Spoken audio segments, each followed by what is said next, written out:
The 1990s were supposed to be the decade of safety. Airbags became standard. Anti-lock brakes spread across showrooms.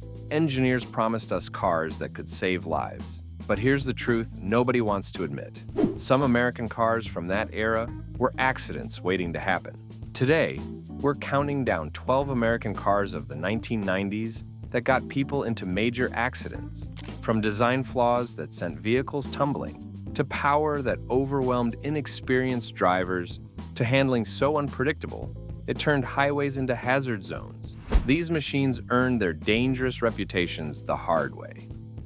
Number 12. The 1996 Chevrolet Cavalier. It looked harmless sitting on the dealer lot, just another affordable compact sedan, promising reliable transportation for America's working families. But the 1996 Chevrolet Cavalier hid a darker secret beneath its plain exterior. This wasn't just another forgettable economy car. It was a vehicle that consistently ranked among the highest crash rates in its class, and the reasons went deeper than simple bad luck. The Cavalier's problems started with its structure. Built on GM's aging J platform, a design that dated back to the early 1980s, this car entered the mid-90s without the structural reinforcements that competitors had adopted. When the Insurance Institute for Highway Safety started conducting offset frontal crash tests, the Cavalier's performance was alarming. The passenger compartment collapsed inward with frightening ease. The dashboard would intrude into the driver's space, crushing legs and feet. Door frames would buckle, trapping occupants inside twisted metal. But structural weakness was only part of the story. The Cavalier's braking system was equally troubling. Equipped with rear drum brakes rather than four-wheel disc setups becoming common on competitors, the car required significantly longer stopping distances. In emergency situations, that extra 10 or 15 feet made the difference between a close call and a collision. The anti-lock brake system, when equipped, was notoriously prone to failure. The suspension geometry created another layer of danger. Under hard braking, the Cavalier's nose would dive dramatically, shifting weight forward and reducing rear tire contact. This made the car unstable during panic stops, particularly on wet roads. Drivers reported losing control while trying to avoid obstacles, the rear end stepping out unpredictably. The thick C-pillars created massive blind spots, making lane changes genuinely hazardous. For young drivers, and the Cavalier was popular among teenagers and first-time buyers, these blind spots proved especially dangerous. Number 11. The 1994 Ford Mustang GT. The pony car was back, and America was ready to fall in love again. The 1994 Ford Mustang represented the first complete redesign since the 1970s. With its aggressive styling, affordable price, and that legendary 5.0 badge on the fender, the Mustang GT promised accessible performance for the masses. But here's what the brochures didn't mention. This was a car that could bite back hard, and it sent countless overconfident drivers straight into guardrails, light poles, and oncoming traffic. Under the hood sat Ford's venerable 5.0-liter V8, pumping out 215 horsepower and 285 pound-feet of torque. Those numbers might seem modest by today's standards, but in 1994, in a car weighing just over 3,000 pounds, they were enough to get inexperienced drivers into serious trouble. The problem wasn't the engine itself. It was how that power was delivered to the rear wheels. The Mustang GT came with a solid rear axle, a design that traced its lineage back to horse-drawn carriages. While this setup was simple, durable, and great for drag racing in a straight line, it was catastrophically bad for handling on real roads. When the pavement got bumpy or uneven, that solid axle would hop and skip, breaking traction unpredictably. Drivers would feel the rear end start to slide, overcorrect, and suddenly find themselves spinning across multiple lanes of traffic. The situation got exponentially worse in wet conditions. The combination of rear-wheel drive, a solid axle, and relatively skinny tires meant that the Mustang GT could lose grip with almost no warning. Drivers, pulling out of parking lots in the rain, discovered this the hard way, applying just a bit too much throttle and suddenly doing unwanted donuts in front of oncoming traffic. The traction control system, when equipped, was primitive and often ineffective. The Mustang attracted buyers who wanted the image of a performance car, but didn't necessarily have the skill to drive one. Young men with minimal driving experience would scrape together the money for a used GT, then proceed to demonstrate their automotive prowess by accelerating hard out of parking lots and around corners. The results were predictable. spins, crashes, and viral videos. Insurance companies noticed the pattern quickly, and Mustang GT premiums climbed steadily higher as the accident data rolled in. Number 10, the 1992 Dodge Stealth RT Turbo. Here was Dodge's answer to the Japanese sports car invasion, a sleek, high-tech turbocharged missile that promised exotic car performance at an attainable price. The 1992 Dodge Stealth RT Turbo turned heads everywhere it went, with its wedge-shaped body, pop-up headlights, and enough scoops and vents to cool a small nuclear reactor. But beneath that stunning exterior lurked a machine that combined brutal acceleration with handling characteristics that caught even experienced drivers off guard. The Stealth was really a Mitsubishi 3000 GT wearing a Dodge costume, built in Japan and imported to American dealerships. Under the hood sat a 3.0-liter twin-turbocharged V6 that produced 300 horsepower and 307 pound-feet of torque, numbers that were genuinely impressive for the early 1990s. 0 to 60 happened in the mid-5-second range, and the quarter-mile disappeared in the low 14 seconds. The problem was weight. The Stealth RT Turbo tipped the scales at nearly 3,800 pounds, an enormous mass for a car being sold as a sports coupe. All that weight came from Mitsubishi's kitchen sink approach to technology. Four-wheel drive, four-wheel steering, active aerodynamics, electronically adjustable suspension. Every system added pounds, and all those pounds had to be controlled during aggressive driving. The all-wheel drive system should have been a safety net, but it sometimes created a false sense of security. Drivers would enter corners too fast, trusting the sophisticated drivetrain to sort things out, only to discover that 3,800 pounds of Japanese sports car doesn't change direction as quickly as they'd hoped. The four-wheel steering system, designed to make the car more agile, could feel unpredictable at the limit. Turbo lag was another accident contributor. At low RPMs, the engine felt docile, almost sluggish. But once those twin turbos spooled up around 4,000 revolutions per minute, power arrived in a violent rush. Drivers who weren't prepared for the sudden surge would find themselves accelerating much faster than intended, particularly during corner exits. On wet roads, that power spike could break traction at all four wheels simultaneously. Visibility was surprisingly poor for a sports car. The low seating position and high dashboard created a cockpit-like feel that was exciting but impractical. The thick A-pillars blocked sightlines during turns. The small rear window made backing up an adventure in faith. Many accidents occurred simply because drivers couldn't see pedestrians, vehicles, or obstacles that were directly in their path. Number 9, the 1998 Pontiac Trans Am WS6. The fourth-generation Trans Am reached its ultimate form with the 1998 WS6 package, and enthusiasts recognized it immediately as something special. This was Pontiac's take on the modern muscle car, combining legendary Firebird styling with modern performance hardware. The aggressive Ram air hood scoop, the functional ground effects, the 17-inch wheels, everything about the WS6 screamed speed and attitude. But this bird had talons. The heart of the WS6 was the LS1 engine, a 5.7-liter V8 that produced 305 horsepower and 335 pound-feet of torque. With the Ram air induction system feeding cool air directly into the intake, those numbers climbed even higher. 0 to 60 took just 5 seconds flat. The quarter mile disappeared in the low 13s. This was legitimate supercar performance, wrapped in an affordable American package. But the Trans Am WS6 was built on the same platform as the base Firebird, which meant compromises. The rear suspension used a live axle with torque arms and a panhard rod, better than the Mustang's cruder setup, but still primitive. When pushed hard, the Trans Am's rear end could hop and skip over bumpy pavement, breaking traction unpredictably.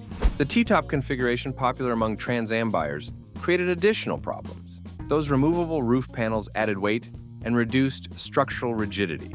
The chassis would flex during hard cornering, creating handling that felt vague and imprecise. Drivers couldn't accurately sense what the tires were doing. Throttle control required finesse that many buyers didn't possess.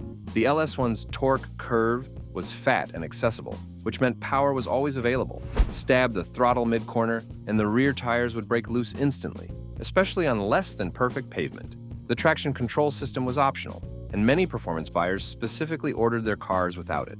The Trans Am's styling attracted younger buyers who'd grown up watching Smokey and the Bandit, who associated Firebirds with rebellion and freedom.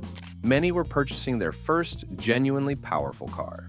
The learning curve was steep, and the Trans Am didn't forgive mistakes. Insurance data told the story clearly. Trans Ams consistently ranked among the highest insurance claims in the sports car category. Number 8, the 1995 Chevrolet Blazer. Sport utility vehicles were conquering America in the 1990s, and the Chevrolet Blazer was leading the charge.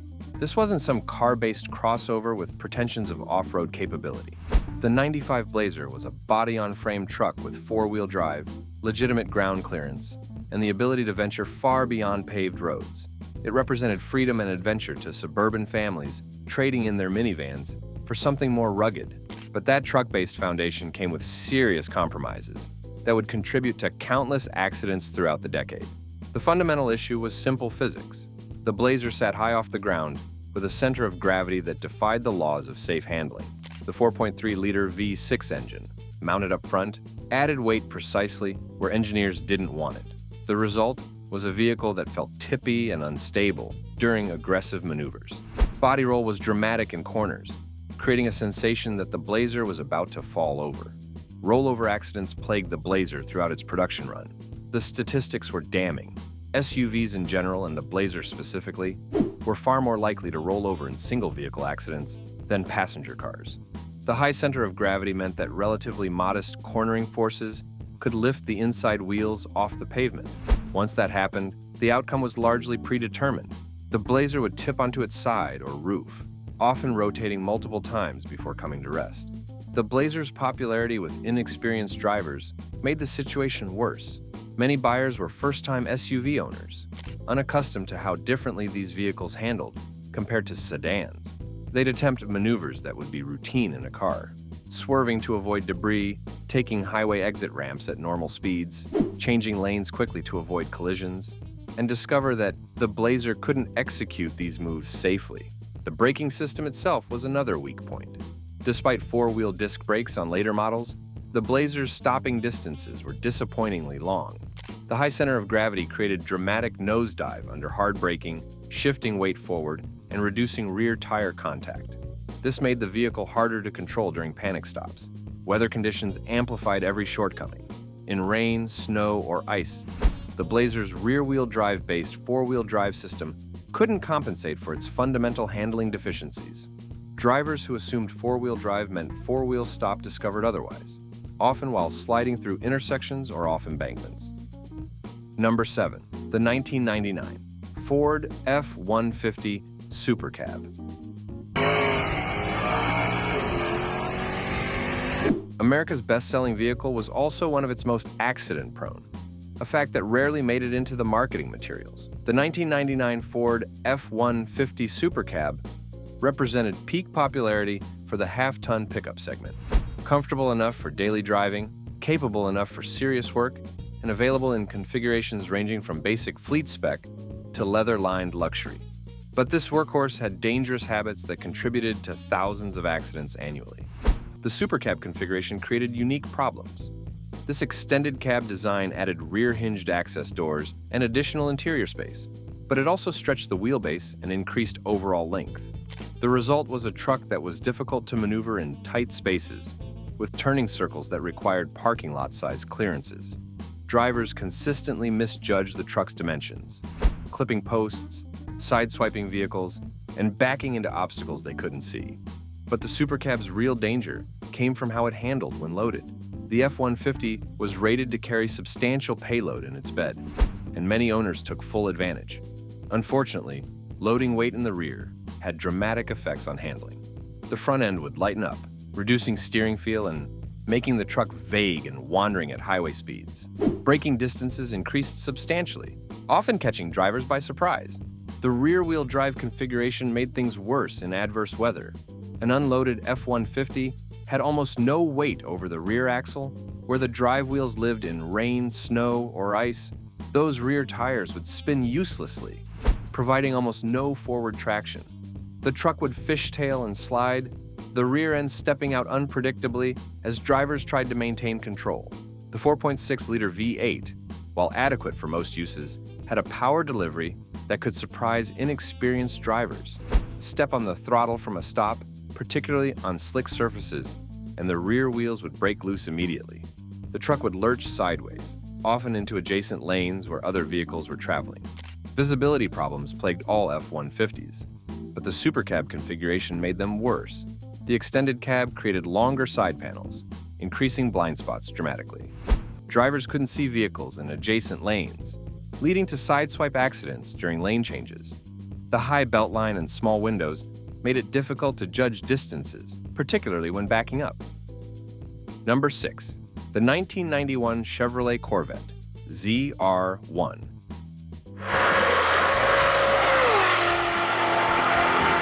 The 1991 Chevrolet Corvette ZR1 packed a Lotus-designed 5.7-liter V8 with 4 overhead cams, 32 valves, and 375 horsepower. Top speed approached 180 miles per hour.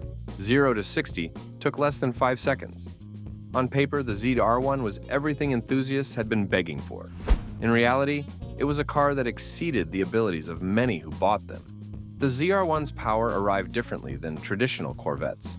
Previous generations used pushrod 5/8s with smooth, predictable power delivery.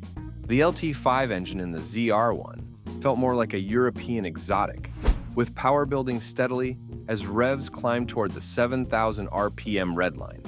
Drivers accustomed to low-end torque found the ZR1's high-revving character confusing. They'd short shift, leaving performance on the table, then suddenly find themselves in the engine's sweet spot with far more acceleration than they'd anticipated. The chassis couldn't quite match the engine's capabilities. Despite Corvette's reputation for handling, the C4 platform was getting old by 1991. The suspension was sophisticated on paper, independent at all 4 corners, with active damping and sophisticated geometry. But the execution was imperfect. The ride was harsh, transmitting every pavement imperfection directly to the driver. This made it difficult to feel what the tires were doing, to sense the approaching limits of adhesion. The ZR1's wide tires, 315 millimeters at the rear, should have provided massive traction. Often, they did. But those same tires created a false sense of security. Drivers would attack corners with confidence, trusting the rubber to stick, only to discover that even 315 millimeters has limits. When the rear end finally let go, it happened suddenly and dramatically. The brakes were powerful but required significant pedal effort. Unlike modern cars with brake boosters that make stopping feel effortless, the ZR1 demanded physical pressure. In panic situations, drivers would often underbrake, not pushing hard enough to extract maximum stopping power. Weather made everything worse. The ZR1's rear-wheel drive layout and aggressive tire compounds meant that rain transformed the car from capable sports car to unguided missile drivers. Would accelerate normally, hit a patch of standing water, and instantly lose all rear traction. The car would spin without warning, often rotating multiple times before impact. Number 5. The 1997 Dodge Ram pickup.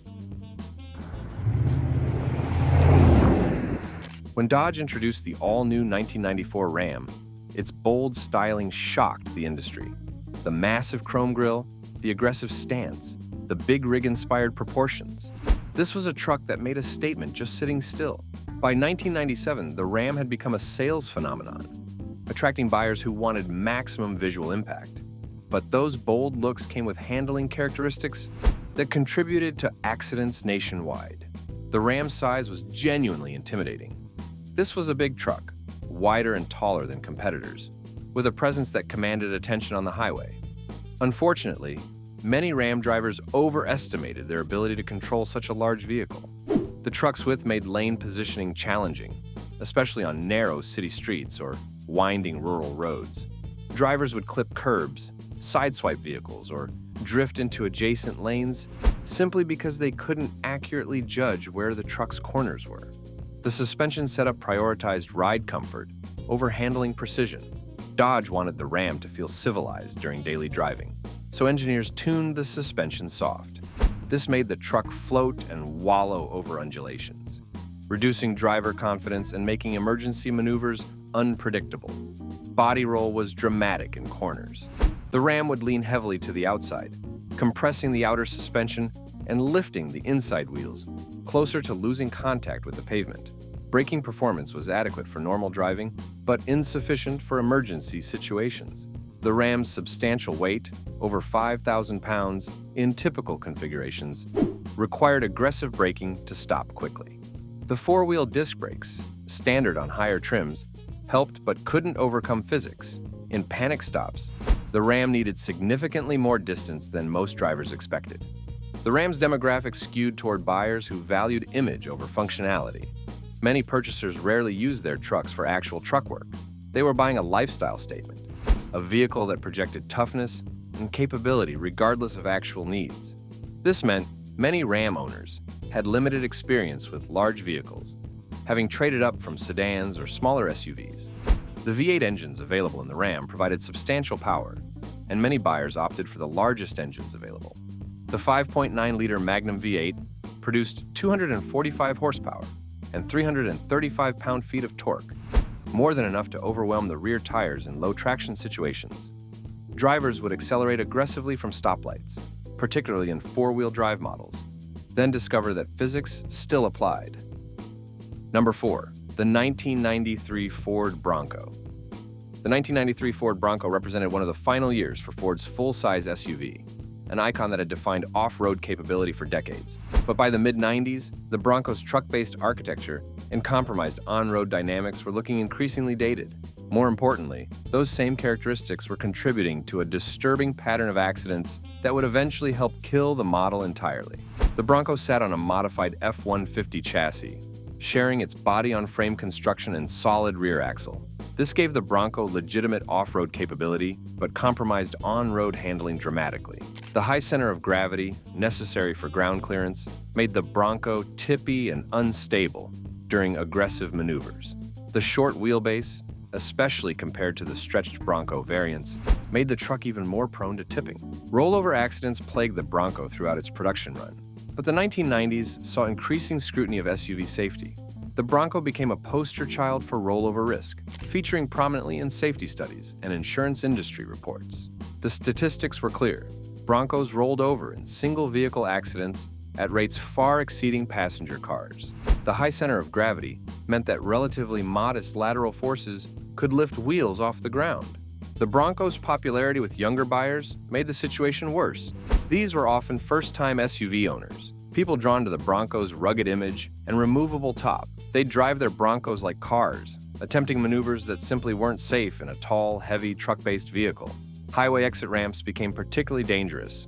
Drivers would maintain speed through curves that required slowing, discovering too late that the Bronco couldn't handle those forces. The removable top, one of the Bronco's signature features, actually compromised safety.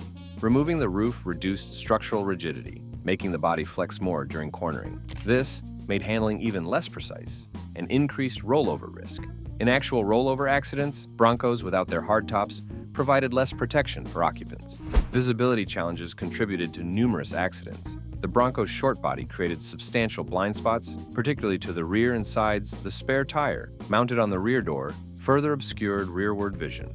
Drivers had to rely heavily on mirrors, which were often inadequately sized for the task.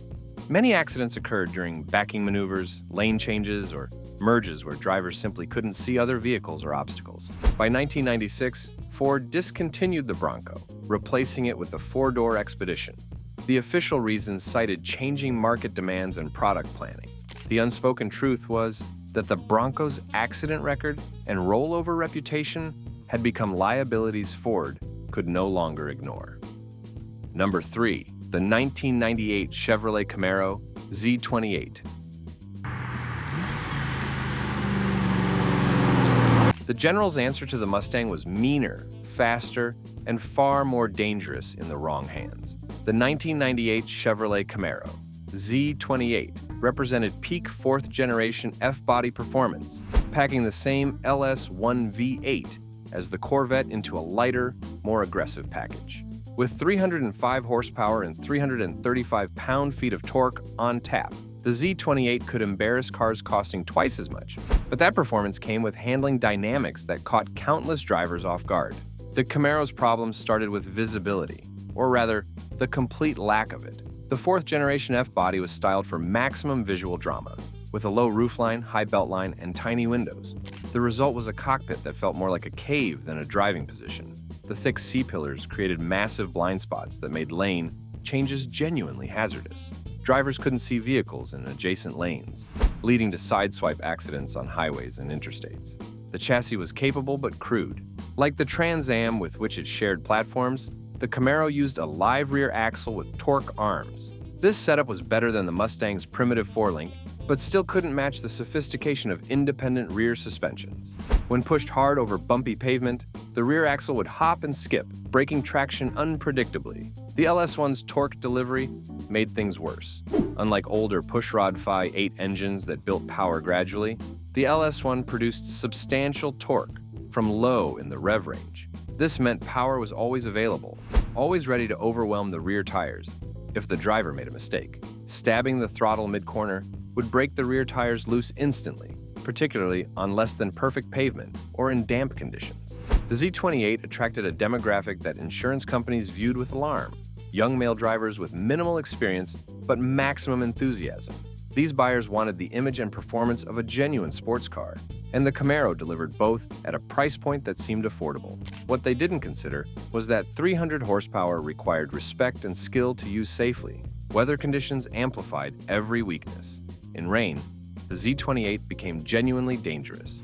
The combination of poor visibility, rear-wheel drive, substantial power, and relatively primitive traction control created a recipe for accidents. Drivers would accelerate normally from stoplights, hit standing water, and instantly lose all rear traction. The T-top configuration, popular among Camaro buyers, made everything worse. Those removable roof panels looked fantastic and delivered an open-air experience that enhanced the driving excitement. But they also reduced structural rigidity, making the chassis flex during hard cornering. Number 2, the 1995 Ford Explorer. Here's the vehicle that changed America's relationship with SUVs forever, and not in the way Ford intended. The 1995 Ford Explorer represented peak popularity for the SUV that had defined the segment, but it was also the model year when everything started to unravel.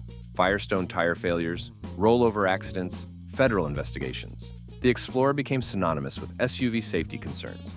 The Explorer sat on a modified Ranger pickup chassis, a decision that kept costs down but compromised on-road handling. The truck-based foundation meant a high center of gravity, making the Explorer prone to rollovers in emergency situations. When equipped with the available third-row seat, the Explorer could carry 7 passengers, but all that weight riding high above the road created serious stability problems. The suspension system couldn't manage the conflicting demands placed on it. Ford wanted the Explorer to ride comfortably while maintaining off-road capability. The result was a compromise that didn't excel at either task. The twin traction beam front suspension provided a smooth ride but vague steering feel, making precise control difficult in emergencies. Tire specifications created the perfect storm that would eventually destroy the Explorer's reputation. Ford specified relatively low tire pressures to improve ride comfort and reduce rollover tendency. This decision made the vehicle more comfortable, but put enormous stress on the Firestone tires. When those tires failed, as they did with alarming frequency, the results were catastrophic. Tire treads would separate at highway speeds, causing drivers to lose control. Many rolled their Explorers multiple times before coming to rest. Hundreds died. Thousands were injured, but even Explorers with properly functioning tires exhibited dangerous handling characteristics. The high center of gravity meant that emergency maneuvers could lift wheels off the pavement highway exit ramps. Taken at speeds that would be routine in a car, could cause Explorers to lean dramatically, sometimes past the point of no return. The vehicle would begin to tip, and suddenly physics took control. The Explorer's popularity made the problem worse. This was America's best-selling SUV, the vehicle that families bought specifically because they believed it would keep them safer than sedans soccer moms and suburban dads lined up to buy Explorers, often trading in cars they'd driven for decades. They didn't understand how differently SUVs behaved, how much more carefully they needed to drive. The four-wheel drive system created a false sense of security. Buyers believed that four-wheel drive meant their Explorers could handle any weather, any road condition. any emergency. In reality, four-wheel drive only helped with acceleration, not cornering or braking. Explorers would power through snow and ice confidently, then prove unable to turn or stop when needed. By 2001, the Explorer's accident record and tire scandal had created a crisis for Ford. The company faced lawsuits, federal investigations, and a public relations disaster that tarnished the brand for years. Number 1. The 1992 Chevrolet Corvette ZR1.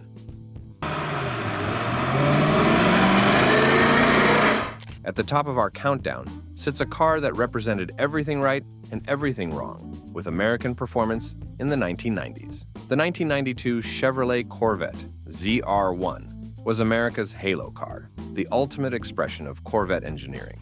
The machine that finally gave the United States a legitimate supercar, with its Lotus-designed 5.7-liter V8, producing 375 horsepower. The ZR1 could demolish quarter miles in the low 13s, reach 60 miles per hour in under 5 seconds, and top out near 180 miles per hour. This was performance that embarrassed Ferraris and Porsches. But the ZR1's incredible performance came with handling characteristics that exceeded the abilities of many drivers who bought them. This wasn't a car for the casual enthusiast. The ZR1 demanded constant attention, respect, and skill. It rewarded smooth inputs and punished mistakes instantly and severely. The LT5 engine created the first layer of danger. Unlike pushrod V8s that built torque low in the rev range, the dual overhead cam LT5 loved high RPM S-power built progressively as revs climbed, reaching peak output near 6,000 revolutions per minute. Drivers would short shift, thinking they were driving smoothly, then suddenly find themselves in the engine's sweet spot with far more acceleration than expected. That unexpected surge could break traction instantly. The chassis development had been compromised by politics and budget constraints.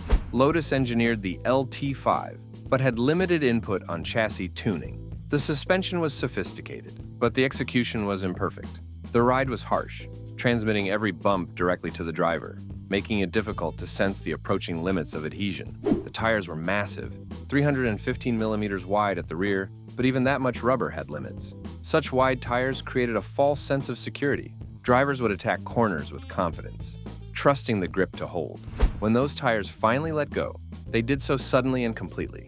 There was no progressive warning that skilled drivers could catch and correct. Weather transformed the ZR1 from capable sports car to unguided missile. The rear-wheel drive layout and high-performance tire compounds meant that rain made the car genuinely dangerous. Drivers would accelerate normally, hit standing water, and instantly lose all rear traction. The car would spin without warning. The ZR1's pricing created a dangerous demographic mismatch. At nearly $60,000 in 1992 money, the ZR1 attracted successful professionals who'd worked hard and wanted a reward. Many had never owned a genuine high-performance sports car before. The gap between their skill level and the car's capabilities was enormous. Insurance companies viewed the ZR1 with pure terror. The combination of high performance, high cost, and high accident rates made it one of the most expensive vehicles to insure in America. Premiums often exceeded $5,000 annually. The accident patterns were depressingly consistent. Loss of control during acceleration, single vehicle crashes into fixed objects. Each accident report told the same story, a capable car in the hands of a driver who couldn't match its abilities. The ZR1 was brilliantly conceived and executed, a genuine American supercar. But it was also a car that demanded skills most buyers didn't possess, making it the most dangerous American car of the 1990s. The 1990s promised us the future: safer cars, better technology, vehicles that would protect us from our own mistakes. But as this countdown proves, promise and reality didn't always align. Which of these machines surprised you most? Drop your thoughts in the comments. And if you enjoyed this journey through automotive history's darker corners, hit that subscribe button for more stories from the age when horsepower wrote checks that talent couldn't cash.